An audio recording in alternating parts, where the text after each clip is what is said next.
true wealth whispers its arrival, only poverty screams for attention. And right now, your family is deafened by the noise of their own lack, completely unaware of the fortune being silently deposited into your name. For years, they have counted your pennies while gossiping about your dreams. They saw your struggle and labeled it failure. They offered you their pity, never their belief. But a verdict was passed in a court they have no access to. A divine transfer was initiated from an account they cannot see. The title of richest was assigned to you not based on your current balance, but on your spiritual collateral. You are now a living vault, and the silence you are commanded to keep is not a punishment, it is the divine security system for the greatest asset your bloodline has ever known. Chapter 1: The Divine Non-Disclosure Agreement. You have been handed a contract, and you signed it with your soul before you ever came into this life. This is the moment of its activation. This is not a metaphor. It is a spiritual fact. You are now under a divine non-disclosure agreement, a sacred gag order concerning the immense prosperity that is being routed to your existence. Think of your life as a spiritual bank account. For generations, your bloodline has been making withdrawals based on fear, doubt, and karmic debt. The account was overdrawn. The overdraft fees were catastrophic: chronic illness, broken relationships, cycles of addiction. That recurring anxiety your mother has? That was an energetic withdrawal. The resigned sigh of your father as he settled for a job he hated. A massive withdrawal. Every ancestor who chose security over their soul's calling made a withdrawal against a future they couldn't see, a future that is now landing in your lap. You came in as the designated auditor, the spiritual accountant sent to balance the books once and for all. Every silent prayer, every act of kindness, every time you chose the hard right over the easy wrong, those were not just moments of character. Those were deposits. When you chose to forgive someone who wasn't sorry, that was $1 million deposit. When you chose to believe in your dream even when everyone laughed, that was a $10 million deposit. You have been building a spiritual fortune in the unseen realms, a treasure of such magnitude that it finally tipped the cosmic scales, clearing all ancestral debt and creating a massive surplus. Now, the universe is ready to release that surplus as your divine inheritance. But it comes with one non-negotiable clause: silence. You cannot speak of it, especially not to them. Their frequency is a form of energetic static that would corrupt the download. Their well-intentioned advice would be a spiritual virus. The virus of logic will manifest as questions like, "But how are you going to do that? What's your business plan? Where are the real receipts?" Their logic is a cage, and every question is another bar intended to keep you trapped with them in their limited reality. The virus of comparison sounds like, "Well, your cousin tried that and lost everything. Are you sure you're not getting ahead of yourself?" This virus seeks to chain your unique destiny to someone else's failure. The virus of guilt is the most insidious. How can you be thinking about making millions when your aunt is sick and we can barely pay the mortgage? This is emotional blackmail designed to shrink you back down to a manageable size, to make your light less blinding to their insecurities. To speak of your coming wealth to them now would be to knowingly infect your own destiny with these plagues. The penalties for breaking this NDA are not worldly, they are energetic. To speak of the wealth before it is tangible is to introduce a leak in the pressurized vessel, causing the manifestation to either delay indefinitely or collapse entirely.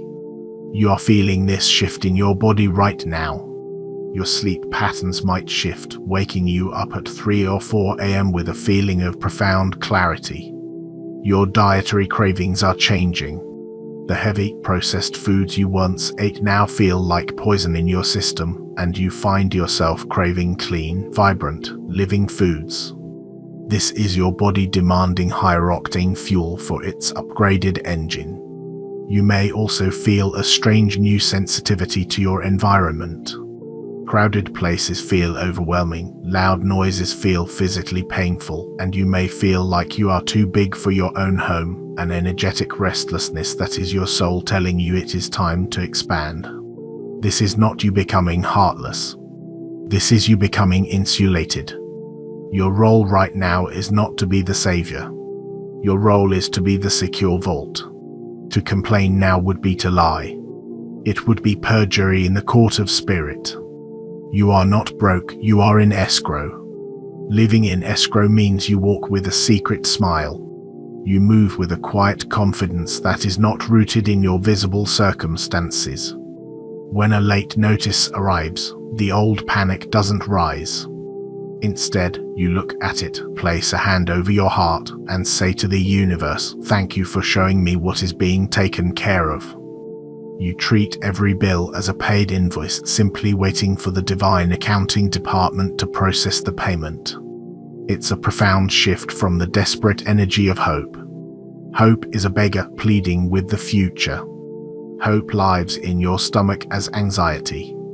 Knowing is a king, calmly observing his reality as it rearranges itself to match his inner decree. Knowing lives in your solar plexus as a solid, warm, unshakable certainty. You know it is done. You are simply waiting for the 3D world to catch up to the spiritual fact. This is not a coincidence, it is an assignment. The energy of this transmission is a living current, a spiritual download that requires your conscious consent to install. You must consciously choose to receive it. Formalize your activation now. Like this video to anchor the energy into your physical reality. Liking is not a passive click, it is an act of physical confirmation. It is you taking the ethereal energy of this message and pressing it into the clay of your material world, giving it form and substance. It is a spiritual handshake, your signature on the divine contract in this dimension. It declares, "I have received the terms. I agree. Let the execution of this contract commence." Subscribe to this channel to join the collective of the anointed. This is not about joining a fan club, it is about plugging into a divine power grid. Each subscriber is a node, a point of light. Together we create a global energetic field, a fortress of high frequency that strengthens each individual member. When your personal faith is tested, the collective energy of the grid holds you steady. It is a silent army of souls standing with you, amplifying your signal and providing a protective buffer against the static of the old world. Comment with the divine code 77 as your energetic signature. This is not a random number. It is an activation key. The number 7 represents spiritual mastery and the completion of a cycle. The double 7 signifies the bridge between the spiritual and material realms, heaven meeting earth.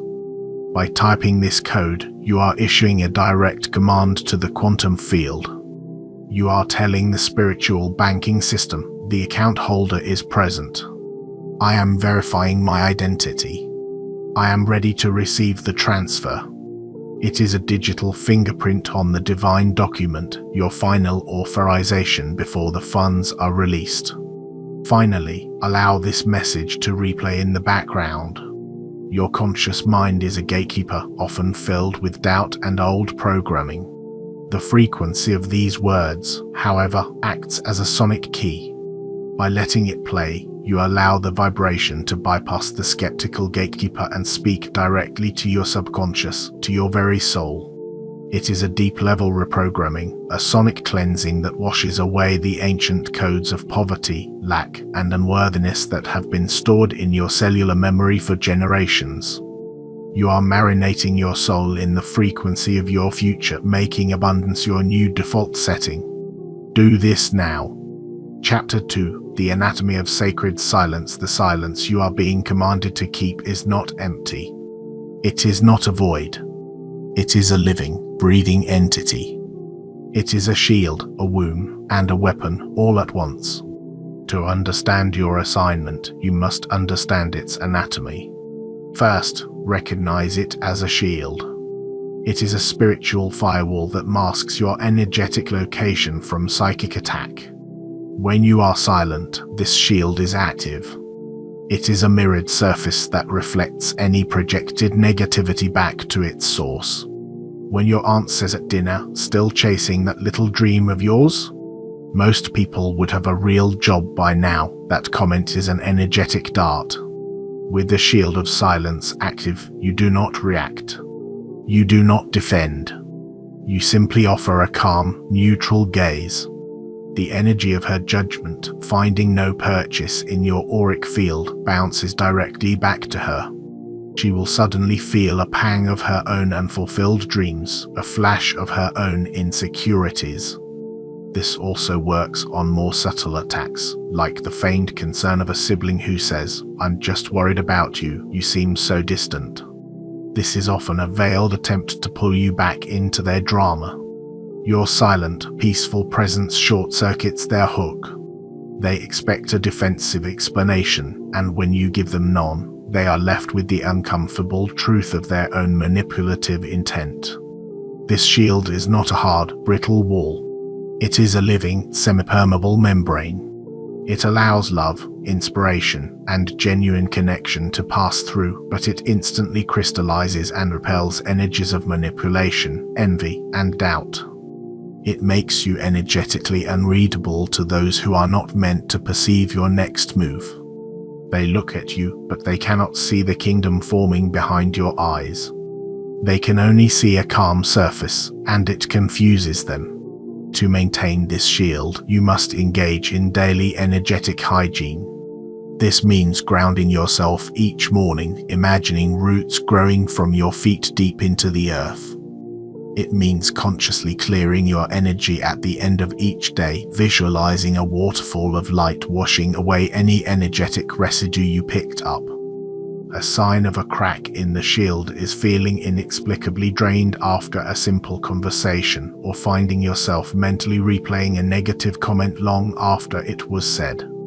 These are signals to retreat and reinforce your silence.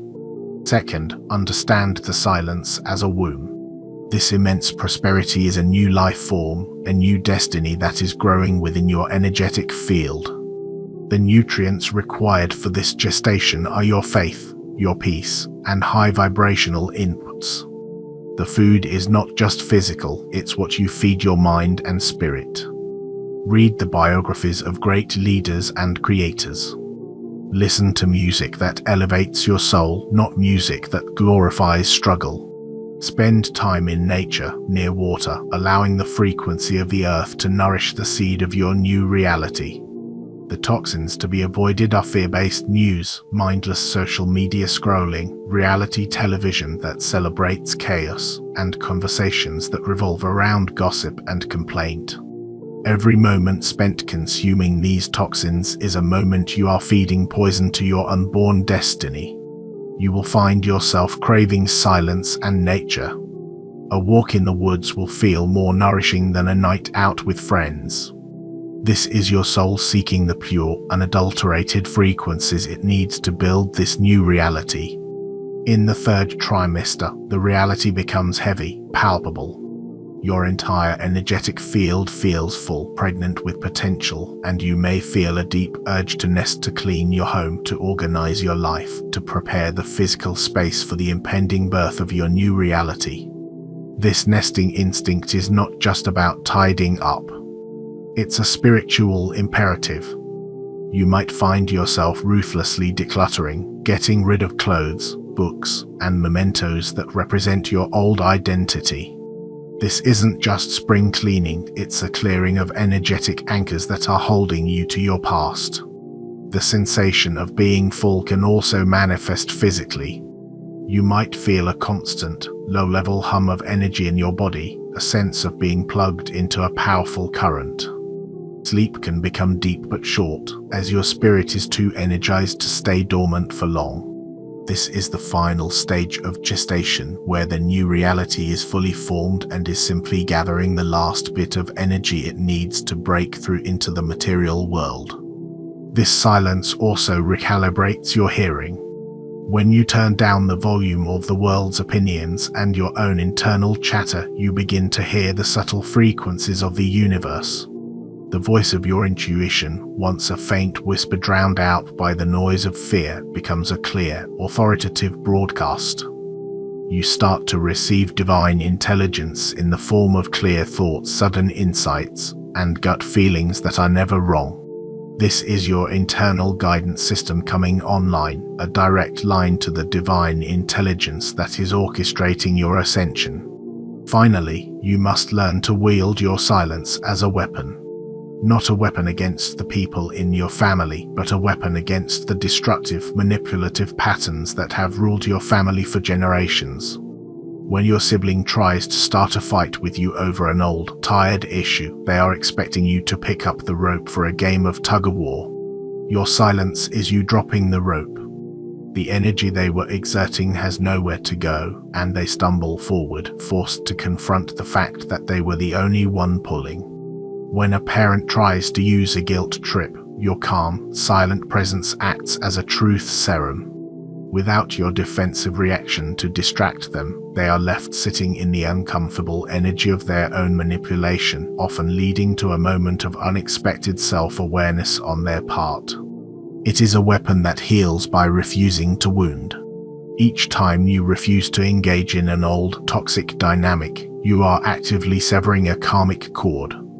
You are breaking a generational cycle of communication based on guilt and manipulation. You are teaching them, through your silent example, that a new way of relating is required to be in your presence.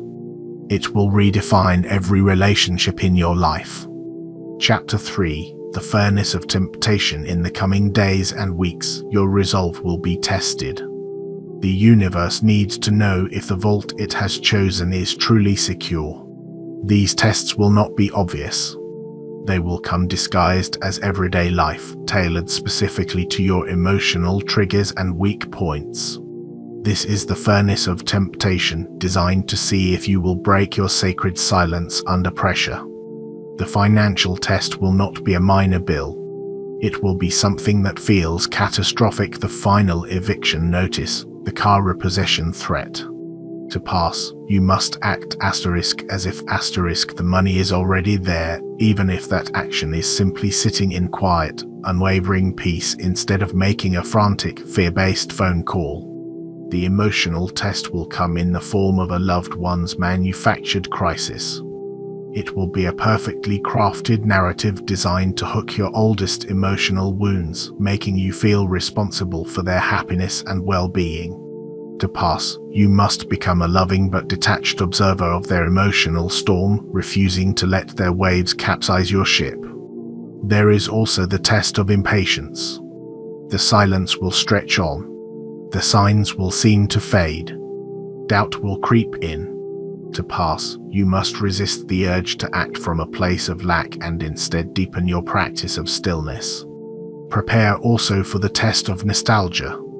An old friend will call, or you will see a picture, and you will be tempted to romanticize your past struggle. To pass, you must acknowledge the memory, bless the person you were, and then firmly turn your focus back to the present moment and the king or queen you are becoming.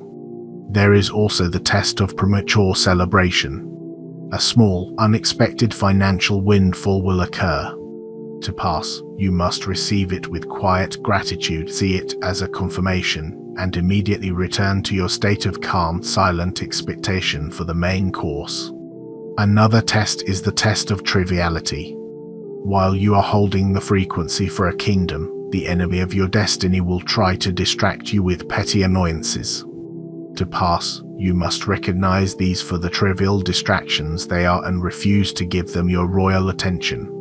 You must swat them away energetically and return your focus to the throne. You must prepare for the test of the shortcut. A seemingly easy, slightly unethical way to make quick money will appear. It will be tempting, promising to alleviate your immediate pressures. This is a trap to test your integrity. Your kingdom is being built on a foundation of spiritual law. To use corrupt materials would be to build a flaw into the very bedrock of your future. To pass, you must walk away, reaffirming that your wealth comes from a clean, divine source, not a muddy shortcut. Another critical trial is the test of the old habit. An overwhelming urge will surface to fall back into a familiar self-sabotaging pattern: procrastination, emotional eating, mindless scrolling. This is not a random craving, it is the ghost of your former self attempting a hostile takeover. It is the old identity trying to prove it still runs the show. To pass this test, you must consciously and deliberately choose a new, high-vibrational action instead. It is a moment-by-moment battle for your new territory, and every victory strengthens your claim to the throne. Then comes a more sophisticated trial, the test of public opinion. This will manifest as a respected figure, mentor, an author you admire, or even a public figure espousing a belief system that directly contradicts your intuitive path. They will speak eloquently about the importance of practicality, slow and steady growth, or the dangers of magical thinking. This test is designed to see if your inner authority is stronger than your need for external validation from experts. Will you abandon your divine blueprint because someone you admire has a different map? To pass, you must listen, acknowledge their perspective with respect, and then quietly return to the unshakable knowing within your own heart, affirming that your path is unique and does not require a co-signer. And now, the final, most subtle test, the test of false charity. An opportunity will arise for you to perform a grand gesture of generosity with the little resources you currently have. To pass this test, you must have the wisdom to say, "I can't right now," and hold the sacred container of your own vessel. It's not about being selfish, it's about protecting the incubator. If you fail a test, the vibrational hangover will be profound. It will feel like a psychic flu, brain fog, a metallic taste in your mouth, a return of old anxieties that feel like a tight band around your chest. The world looks grey, food tastes bland, your connection to intuition feels severed like a bad phone connection full of static. Opportunities that were lining up will suddenly vanish. An important email will get lost. A crucial phone call will not be returned. It is as if you have become temporarily invisible to the frequency of good fortune. The universe doesn't punish you, you simply fall out of alignment and have to endure the static of the lower frequency until you can climb back up. The solution is not self-flagellation, but a quiet return to your practices, meditation, stillness, and re-listening to this truth. When you pass a test, the reward is also immediate and physical. It's a literal upgrade. Your intuition will become razor sharp. Your physical vitality will increase. You'll need less sleep but feel more energized. Your skin will clear up. A light will return to your eyes that people will comment on, even if they can't quite place what's different about you. You will experience moments of profound energetic sovereignty where you can stand in the middle of chaos and feel an unshakable column of peace within you. These are the dividends of your spiritual discipline. Each test passed is like correctly entering a number in a long combination lock. With each success, you hear a click, bringing you one step closer to the moment the vault door swings open. Chapter 4: The Alchemy of Lack. Every moment of financial struggle in your past is now being reframed. It was not punishment. It was preparation. You have been through an intense, multi-year training program called Lack, and it has given you a PhD in the very skills you will need to manage the coming kingdom. This is the alchemy of lack, the divine process of turning the lead of your painful past into the gold of your prosperous future. Think of your suffering as the raw material, the prima materia of the alchemists. It was ugly, heavy, and seemingly worthless. Your tears were the solvent that broke it down, and the constant pressure of your trials was the heat of the furnace. This process has created the philosopher's stone within you, a core of unshakable wisdom and resilience. Lack gave you the superpower of resourcefulness of the survivor. It also gave you the discernment of the hungry. Your gut is now a finely tuned instrument. You can sense the energetic signature of an opportunity. Before, in desperation, you would have taken any offer. Now you can feel the difference between an opportunity that is a gilded cage and one that is a true stepping stone to your throne. This discernment is a multi-million-dollar asset. Betrayal was not just a painful lesson, it was advanced loyalty detection training. Your heart was broken open so that it could become more intelligent. Let us alchemize the experience of being powerless. Every time you were forced to submit to an unfair boss, a corrupt system, or a tyrannical family member, that was not you being weak. That was strategic power dynamics training. You learned from the inside how systems of control operate, their weaknesses, their fears. You were a Trojan horse, gathering intel on how not to rule. You now understand authority from the perspective of both the ruler and the ruled, which will make you a compassionate and wise leader. Consider the long seasons of intense loneliness you endured. This was not abandonment, it was sovereignty training. It forced you to stop seeking validation from outside sources. It compelled you to build an unbreakable connection with your own soul and with the divine. This training has made you an unshakable pillar of self-reliance, immune to the flattery and manipulation that topples those who need external approval. Let us alchemize the pain of not fitting in. For your entire life, you have felt like an outsider, a black sheep. This was not social failure, it was exclusivity training. It conditioned you to be comfortable standing alone, to not need the approval of the crowd. This is a vital skill for a monarch who must often make unpopular decisions for the good of the kingdom. Your inability to fit in was the universe preserving your unique frequency, refusing to let it be diluted by the mundane. Now let's alchemize the pain of being chronically misunderstood. This was not a communication failure on your part, it was ambassador training. It taught you patience and clarity, forcing you to find 1,000 different ways to explain your inner world to those who did not speak your soul's language. This skill will be invaluable when you must lead and inspire people from all walks of life. Let us alchemize the profound pain of being invisible. For years, you spoke, but no one heard. You created, but no one saw. You were a ghost in your own life, your contributions overlooked, your presence taken for granted. This was not a curse, it was stealth training. It taught you how to operate without needing an audience. It conditioned you to move in the shadows, to build your empire brick by brick in the quiet dark while everyone else was distracted by the noisy performers in the spotlight. This training has given you the invaluable ability to make massive moves without alerting your competition or attracting the envy of those who would seek to tear you down. Your invisibility was the ultimate camouflage, the divine cloak that allowed you to become powerful without being perceived as a threat. We must also alchemize every failure. Every business that didn't take off, every project that fell apart, every idea that went nowhere. This was not a series of losses, it was rapid data collection. You were on an accelerated learning curve, gathering critical intelligence on what does not work, on which foundations are unstable, and on which people are unreliable. Your kingdom will not be built on hope, it will be built on the hard-won data from your past failures, ensuring its foundation is unshakable.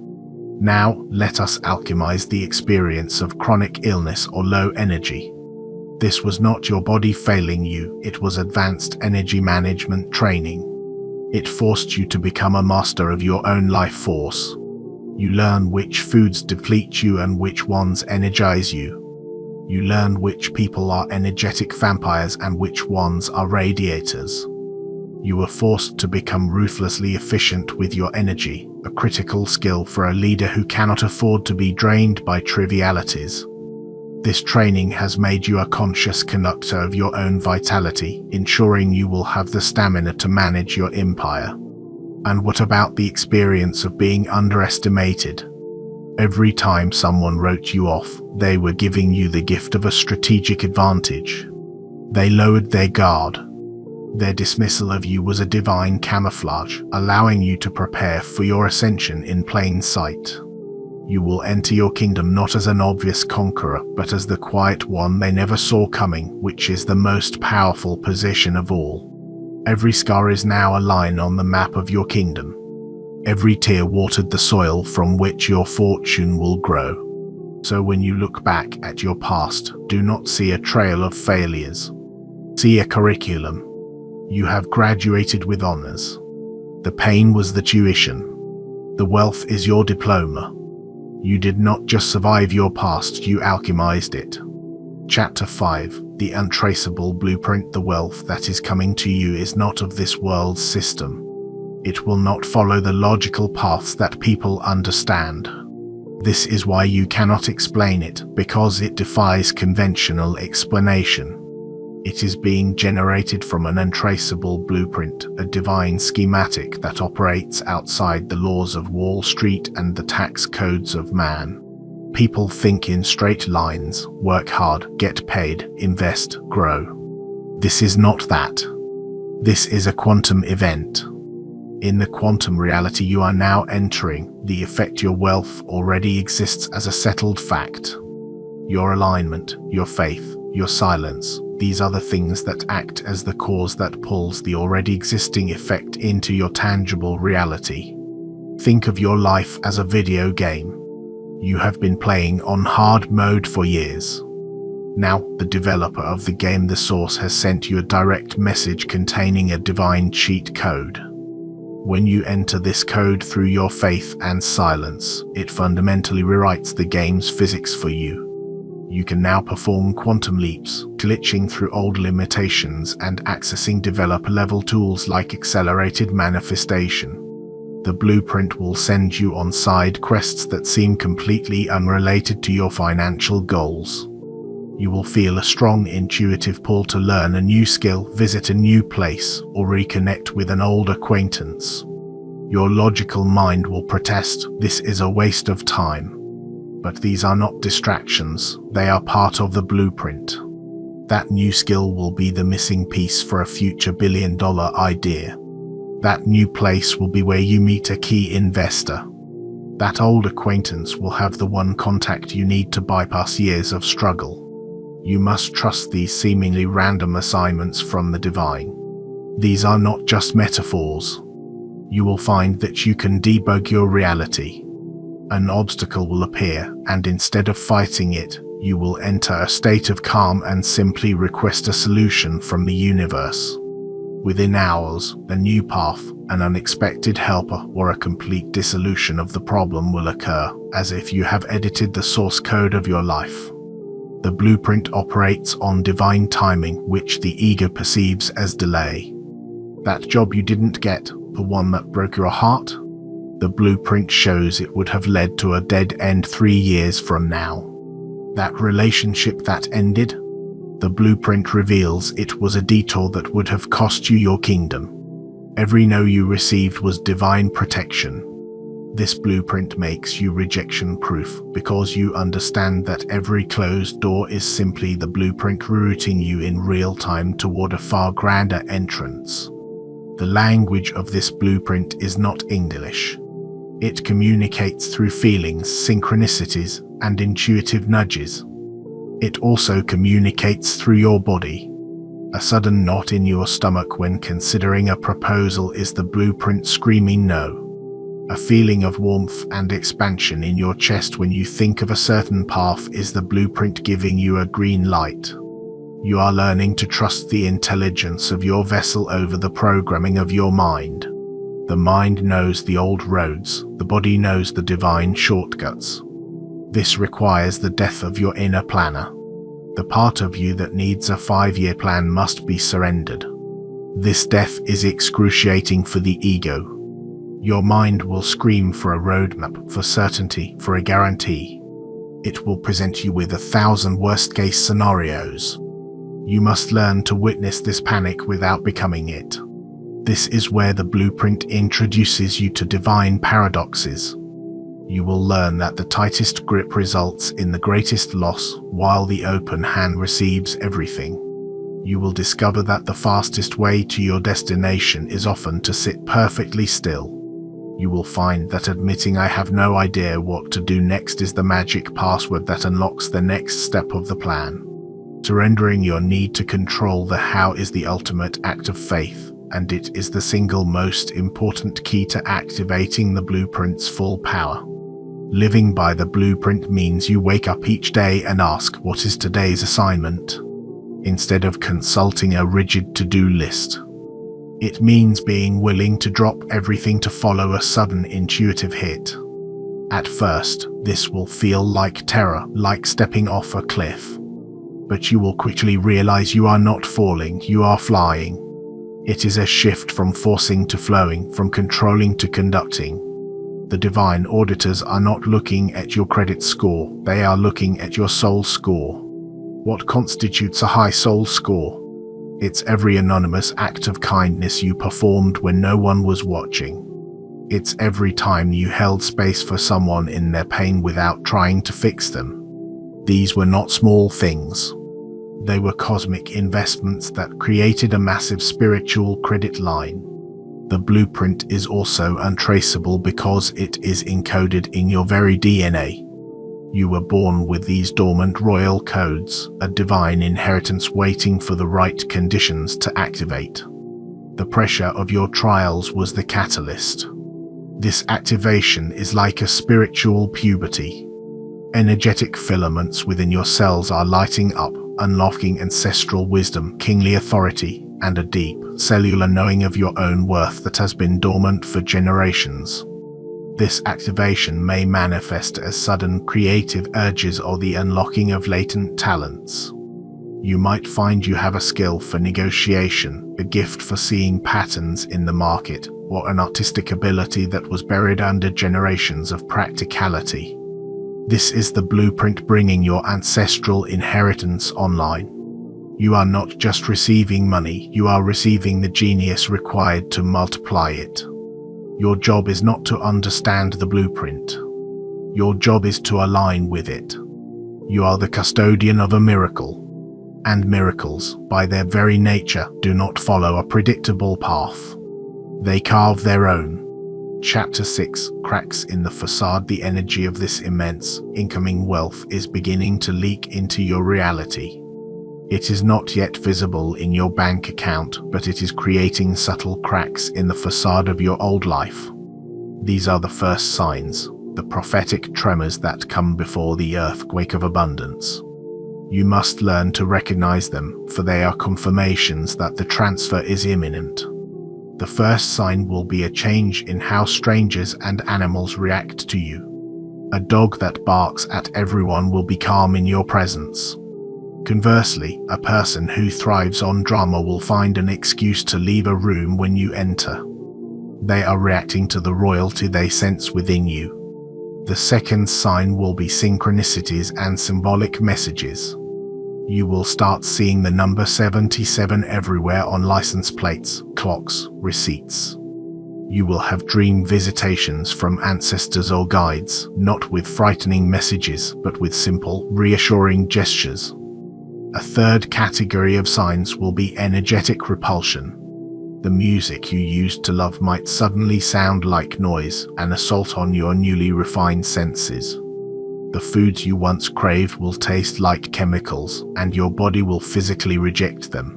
This is not pickiness. Your body is rejecting anything that does not match the pure frequency of your divine blueprint. It is no longer just a preference, it is a biological imperative. Another sign will be the glitch in the matrix. You will see impossible things in your peripheral vision, a flicker of light where there should be none, a shadow that moves too fast. You might hear your name called when no one is there. This is not you going crazy. This is the veil between worlds thinning around you, proof that you are operating at a frequency where the unseen is becoming visible. Another sign is the echo. You'll think of someone you haven't seen in 10 years, and they will text you an hour later. You will wonder about the answer to a question, and the answer will appear as the title of a YouTube video on your feed. This is proof that the lag time between your thought and its physical manifestation is collapsing. You are becoming instantly magnetic. Another sign is the unraveling of the old story. You will try to tell a familiar story about your past struggles, a story you have told 100 times, and the words will feel foreign and hollow in your mouth. The emotional charge will be gone. You will also notice the arrival of catalysts. A person, a book, or a piece of information will appear in your life seemingly out of nowhere, providing the exact key you need to unlock your next step. This is the universe acting as your divine concierge, delivering precisely what you need, exactly when you need it. And then there is the sign of divine provision. You will have a specific, concrete need, not a want, but a need. You have no logical way to pay for it. Within days, someone will gift it to you, you will win it, or an old check you forgot about will arrive in the mail for the exact amount. This is the universe beta testing the supply chain of your new reality. A newer, more subtle sign will be the sign of the unsolicited gift. People will suddenly feel compelled to give you things: a free coffee, a valuable piece of advice from a stranger, an item someone is getting rid of that is exactly what you needed. They are acting as unconscious agents of the universe, delivering small tokens of the abundance to come. Another new sign is the sign of language shift. You will catch yourself naturally using more powerful, declarative language. Old victim-based phrases like "I can't afford that" or "I'm so broke" are replaced with sovereign ones like "I'm choosing to allocate my resources elsewhere right now" or "I am in a period of financial restructuring." You are speaking your new reality into existence before it arrives. Watch for the sign of the unsolicited apology, where individuals from your past reappear to clear old karmic debts, often without understanding why they feel compelled to do so. The universe is tidying up your energetic ledger. Another powerful indicator is the sign of time anomalies. Tired days will feel compressed into a few hours, or a single hour of focused, inspired work will stretch to produce a week's worth of results. You will sit down to work on a proposal, get into a flow state, and when you look up, only 20 minutes have passed, but you have completed 4 hours of work with impeccable quality. This is you beginning to operate on a higher timeline where time itself is more fluid and responsive to your will. Pay close attention to the sign of accelerated healing. A chronic back pain that has plagued you for years might simply vanish one morning. An old emotional wound, a memory that used to trigger you instantly, will surface in your mind, but you will feel only a neutral detachment, like watching a movie about someone else. This is not a coincidence or a placebo effect. It is a physical and emotional manifestation of your rising frequency. Your cells are beginning to vibrate at a rate where old, dense energies of trauma and illness can no longer exist. Your body is not just healing, it is recalibrating itself to become a pure vessel for the high-frequency reality of your kingdom. It is literally shedding the physical evidence of your past struggles. Prepare also for the sign of the divine downgrade. You may lose something you believe is essential: a job, a friendship, even your car. It will feel like a devastating loss, a step backward. But this is not a punishment. This is the universe acting as a divine demolition crew, clearing a rotten foundation so that a skyscraper can be built. The job you lost was a ceiling on your potential. The car that broke down was keeping you tied to a location you need to leave. Trust that what is being removed is making space for something infinitely better that could not fit into the old container. The fourth and most profound sign will be a shift in your family's conversation around you. The tone will change. The family member who was your harshest critic might offer a strange, backhanded compliment, or avoid eye contact altogether. Their subconscious is registering the power shift. They may even make jokes that are unintentionally prophetic, like, "When you get rich, don't forget about us." They will say it as a laugh, completely unaware they are speaking a profound truth into existence. When you notice these signs, do not point them out. Do not get excited and break your silence. Simply observe. Each sign is a milestone. Each crack in the old facade is a promise of the glorious reality that is pushing its way through. Chapter 7, The Lonely Throne. The final stage of your activation is the acceptance of your new role. The wealth is a tool, but the position is what matters. You are being crowned. You are ascending to the lonely throne of becoming the energetic and financial anchor of your bloodline. This is not a position of glamour, it is a position of immense responsibility, and it is, by its very nature, isolating. The throne is lonely because no one else can sit on it with you. No one in your family will ever fully understand the journey you took to get there. They will see the result, the money, the freedom, the generosity. But they will not have seen the secret battles you fought in the dark, the alchemy of your pain, the furnace of your temptations. This leads to what can be called the royal burden, the weight of seeing the divine potential in your family members that they refuse to see in themselves. You will see their brilliance, their unique gifts, the path to their own abundance, but you will be powerless to make them walk it. You will offer them a golden key, and you will have to watch in silent agony as they choose to remain in a cage they've grown comfortable with. The most painful aspect of this burden is when you know you could solve their immediate problem with a simple check, but your inner guidance, your blueprint, forbids it. You will be told, no, this is their lesson to learn. Your interference will rob them of the strength they need for their own journey. To obey this divine command while your family member suffers in front of you is a unique and agonizing form of spiritual discipline, a true test of a king or queen. You will learn the divine art of non-interference. You will understand that your desire to rescue them is not noble, it is a form of spiritual arrogance. It implies that you know better than their own soul's curriculum. Your role is not to prevent their falls, but to be a stable, loving presence they can turn to when they choose to get up. This burden also involves becoming the silent repository for the family's projected hopes and fears. You become a screen onto which they project their own issues with money, success, and worthiness. Your problems will become unrelatable. You can no longer complain about a tough day when your tough day involves deciding between two multi-million-dollar investments, while theirs involves deciding between paying for gas or groceries. This creates an invisible wall, a new kind of separation born not of arrogance, but of a vastly different reality. You are not just becoming rich, you are becoming the patriarch or matriarch of a new era for your family. The one whose no is final and whose yes can change a life. This authority is not to be taken lightly.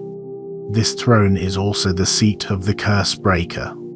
Your ascension is the event that shatters generations of poverty consciousness.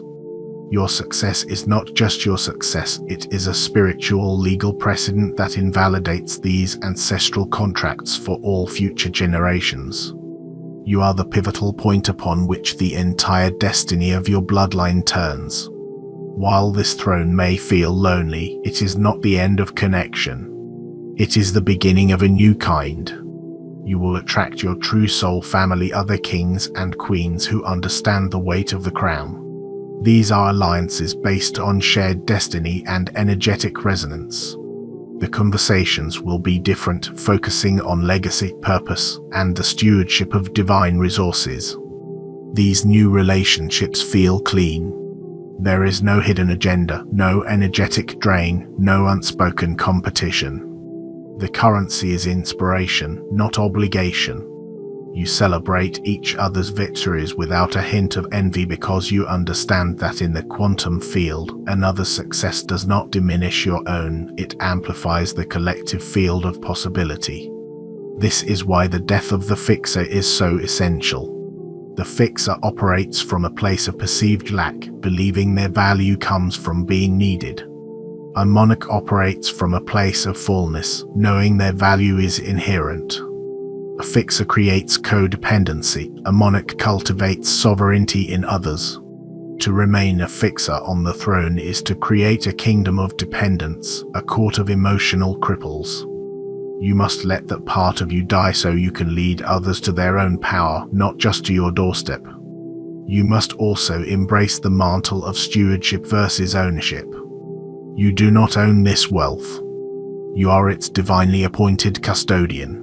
The universe is entrusting you with these resources to circulate them with wisdom, to build things of lasting value, and to create opportunities for others. To see the wealth as merely your own is an ego trap that leads to ruin. To see yourself as its sacred steward is the mindset of a true monarch. This perspective is inherently isolating, as it places a burden of purpose on every dollar that those around you simply cannot comprehend. You will also have to guard what can be called the king's peace. This is a profound, unshakable inner calm that will become your primary state of being. This peace is your most valuable asset, more precious than any stock or property. This peace is a powerful force field. This peace is a form of currency in the higher realms. With it, you can buy clarity, inspiration, and divine solutions. Without it, you are spiritually bankrupt, susceptible to every passing storm of chaos. Protecting it will become your primary mission. This means learning the sacred power of the word no without guilt or explanation. It means ending phone calls the moment they turn to gossip. It means turning off the news and curating your social media to be a feed of inspiration, not agitation. It means curating your social circle with the ruthless precision of a museum curator, allowing only masterpieces of integrity and positive energy into your inner sanctum. This peace is the fertile ground from which your entire kingdom grows. If the ground is poisoned with chaos, nothing of value can flourish. Finally, ascending to the throne requires a death. It is the death of the people pleaser within you. The death of the fixer who needed to be needed. The death of the victim who found identity in struggle. This is a real grieving process, and it has stages. You will experience denial, trying to hang out with old friends and pretend you haven't changed. You will feel anger at the universe for demanding so much of you. You will bargain, trying to keep one foot in your old, comfortable world. You will feel a deep sadness, the true grief of your isolation. And then, finally, you will reach acceptance. You will stand up, turn your back on the person you were, and walk toward the throne, ready to claim it. This is a profound and intensely personal shedding, and it is a key part of the loneliness. No one can attend this funeral but you. It is in this sacred space of endings and beginnings that you fully claim your power. You are not just being given wealth, you are becoming the source of it for your entire lineage. The transfer is nearly complete. The kingdom is yours. Your reign is about to begin.